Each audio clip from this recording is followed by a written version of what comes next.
I didn't consider going back to China. I didn't really enjoy being in Beijing. My mum actually suggested it. She was like, I think you'd quite like Taiwan. 可以先自我介绍吗？好，爸爸是日本人，我妈妈是英国人，在英国出生，但是4岁搬去日本。我在牛津大学念了中文系，但是我已经学过日文，所以我看到一个汉字就有意义。然后毕业了以后来台湾住了2年。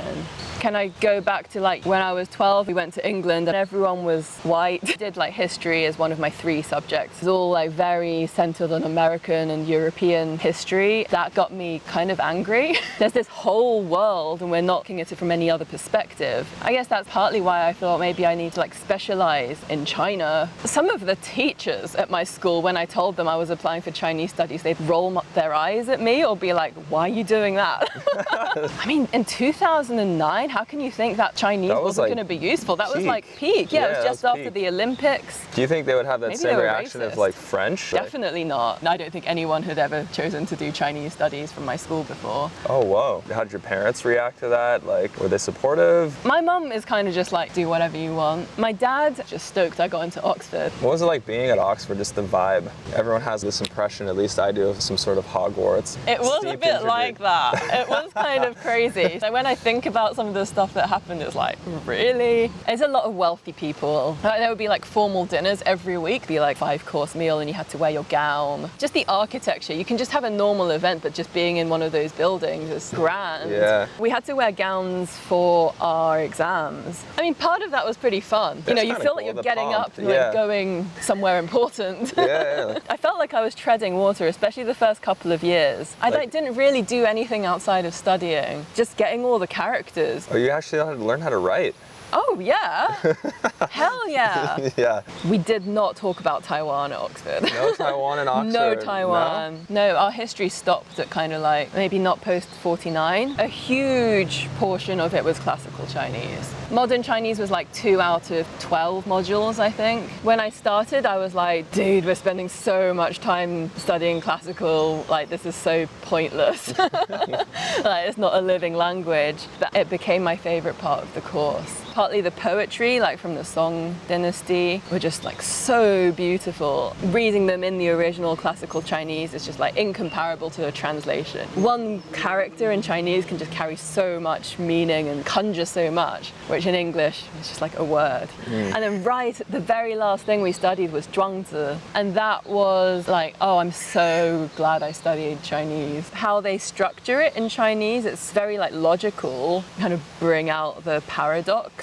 It starts with the river god is like, yeah, I'm like so cool, I'm like full of water and I'm like gushing and I've got so much power. And then he gets to the sea and he's like, oh no, I'm just like, I'm nothing, I'm pathetic, I'm so weak and tiny compared to the sea. But the sea god Ro is like super wise. He's like, don't worry man, from the perspective of the mountains, a tip of an oxen hair is tiny, but from the perspective of the universe, one mountain is just the tip of an oxen hair. Yeah, it was just giving you permission to just be whatever you are. And sometimes you might be bigger and sometimes you might be smaller, and that's the natural pattern of things. But I vibed with that. It's a lot more timeless than the Confucian stuff. Yeah. Confucian philosophy is very easy to apply in politics, society, right? And it's like very good at maintaining order, whereas Zhuangzi is pretty anarchist. To be honest, we didn't get a lot of chance to practice speaking Chinese at Oxford. 大学2年级的时候，我们有去北京，那是我第一次在真的中国人讲中文，很快的发现口音应该很正确，不然他们听不懂。I mean, it was endlessly interesting. I wouldn't necessarily say it was like pleasant. It didn't feel very free. It was like difficult to know what you could do. There didn't really seem to be anything interesting going on culturally. I was a bit confused because like I went to China and was like, where's all this Chinese culture that I've been studying? Like it all felt very secular. So I came to Taiwan and I was like, oh, and I saw like the shrines and temples everywhere and like all the people doing bye-bye and doing qigong in the parks. And I'm like, this is it.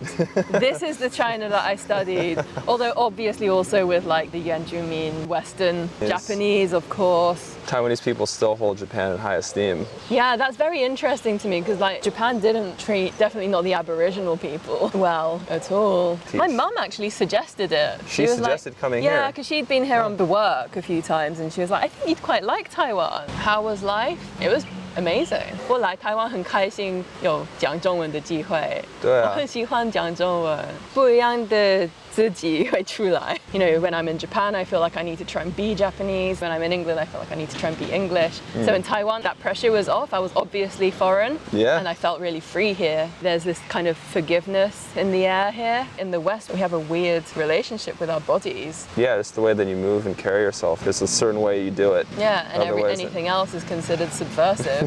Yeah. I love, like I was in a little park in the city centre last night and just like observing all the people coming and going and just like businessmen in their suits still like coming to do a bit of like light qigong, girl like hanging from the monkey bars, one woman doing some crazy interpretive contemporary dance, and like no one cares, it's chill. In the UK, unless you're walking your dog, like you can't just be in a public hang. space. Yeah. British people don't really know how to chill. They just No. like they just drink. I think maybe in England they see someone like me doing qigong and it looks pretty like magical. People are probably a bit freaked out. They're like, who's this person like practicing witchcraft? I'm just restoring the flow of qi. I'm like, no, Yeah. just go drink a pint, please. Yeah, yeah, none of that. I got told off for dancing at a station once in Japan, and it was like this huge, great big square with no one on it. Just had my headphones on, Yeah. and this guy like walked from all the way across the other side of the square to be like, you can't dance here. The people who own this building say you can't dance here.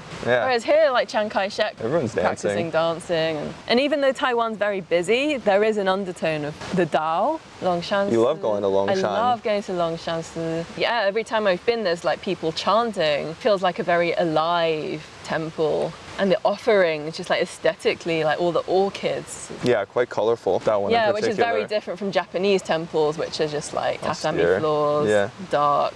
Yeah, It's all and I there. like how it's just part of culture, like, and you can just go for like a little bye-bye, whereas in England, churches, you like go to a service and it's very formal. It's an event. And it's like indoors. I mean, that's like a prejudice that I had when I first came here. It was like, oh, these people are like really superstitious. Like, don't hang your clothes out at night because the ghosts will come and like put them on. Like, I live didn't know inside that. them. Really? Now I think that's kind of cool. Connecting with your ancestry is like the repetition of a ritual brings the gods closer. You know, it's not like this god that's like far away and like all high and mighty. It's like the gods that are just here who also like to drink beer and eat cookies. Yeah, watch strippers. You can be in public in Taiwan. I mean, people do stare at us. But yeah, yesterday I was just in Daansenlin Gongyuan, lying on the grass, and then I just sensed something, and I looked up and there was a guy sitting like, literally just like here behind me, just staring at me like. And Didn't say even when I anything. looked at him, he like wouldn't look away. Yeah, it wasn't like scary. It was just strange. Uncomfortable. Yeah, uncomfortable and like Yeah.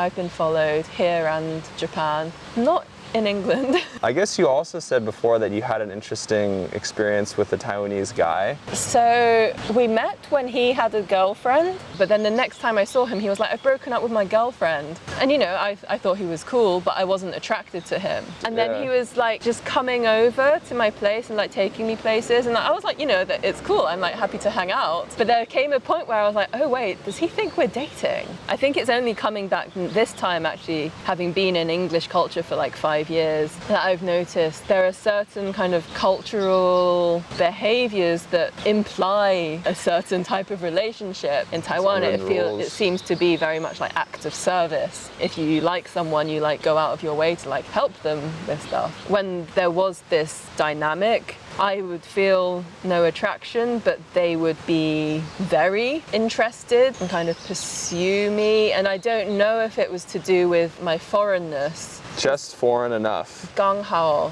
Gang the hao. foreignness. Yeah. Yeah. So this continued for like a few months, where it was a bit ambiguous. That is interesting because here there is the gaobai, but maybe you thought it's like, oh, you're Western, you're more open, you don't need the gaobai. Yeah, so I mean, it ended because I left the country. Yeah, that's great. Convenient. Yeah, it was I literally fled. And yeah, like intercultural relationships, it's not something to just embark upon lightly. It's a lifelong kind of trying to figure out, and you've got to be able to communicate. Obviously, my parents, what I do see even now in their relationship is like so many instances where I can see they don't understand each other. It's so frustrating to observe. I mean, initially when I left in 2015, it was more, I guess there just comes a point where you're like, am I gonna like create the life that I need in order to reside here and like invest into the culture and community? Like Taiwanese people are super supported. Like you see one Taiwanese person and they're actually like part of a huge web of Taiwanese people. And whereas you come here as a foreigner and it's like, if something goes wrong, you don't have family here. Yeah, you can make good friends, but I feel like you're still ultimately alone. For sure.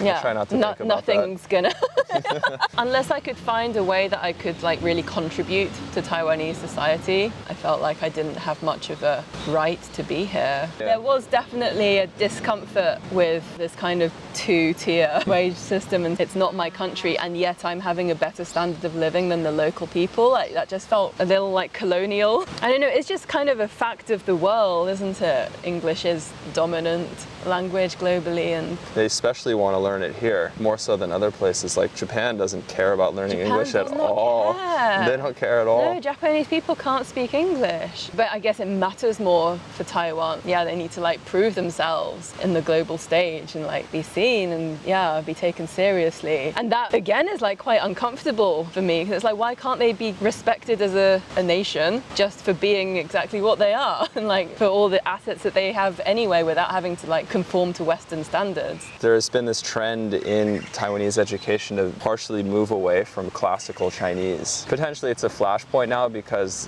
they're trying to create distance from the mainland. But are the communists into classical Chinese? They study like the simplified characters. I think studying classical Chinese for me helped with connecting more viscerally with the characters themselves, because each character carries, I think, maybe more meaning in classical Chinese. So you kind of have to sort of go a bit deeper into like, what does this character actually encapsulate? What are they trying to convey with this one character? Because it's a whole world perspective. Yeah, and it never stops. Like there's always more layers. I feel like there should be an option. I mean, you can't force someone to be interested. You should go to an English cram school for children. That's what's trying to go down. Yeah, I mean, that's kind of tied up with status as well, isn't it? And like, I think it would be sad to kind of lose connection to some roots. It's something that's been in Chinese culture for very many years. Like from what I experienced, nothing is pure. Everything always gets mixed. Taiwanese culture encapsulates what Chinese culture is really about. Taiwan is this beautiful, magical place that I can come and visit.